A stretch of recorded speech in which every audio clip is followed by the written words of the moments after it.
Now to the very latest on that revelation from President Trump that his administration planned and then canceled secret peace talks with the Taliban at Camp David meant to take place over the weekend.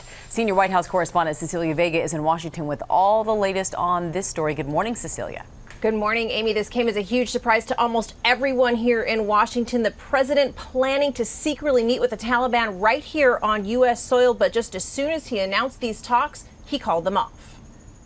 President Trump, in the same tweet, announced and then abruptly canceled the secret Taliban summit at Camp David.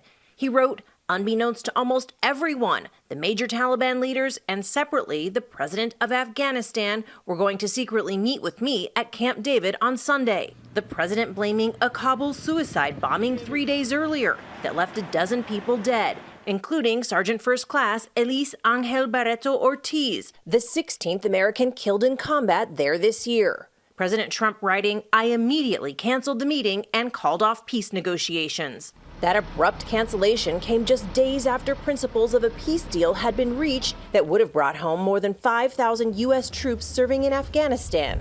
Now, their future uncertain. Secretary of State Mike Pompeo telling George the Taliban were not negotiating in good faith. The Taliban overreached. They killed an American in an effort to gain leverage at the negotiating table. And President Trump said enough. This, even though in the past, the administration argued that the deaths of U.S. service members were reason to keep the talks going.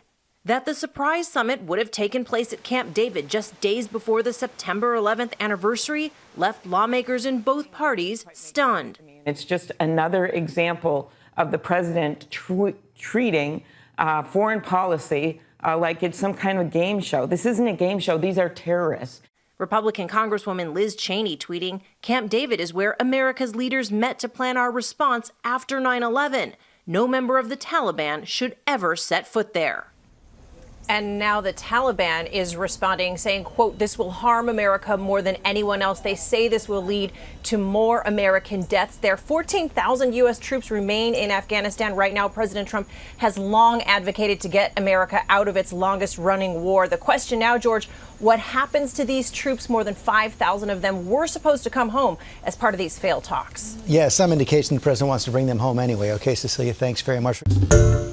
Hi, everyone. George Stephanopoulos here. Thanks for checking out the ABC News YouTube channel. If you'd like to get more videos, show highlights, and watch live event coverage, click on the right over here to subscribe to our channel. And don't forget to download the ABC News app for breaking news alerts. Thanks for watching.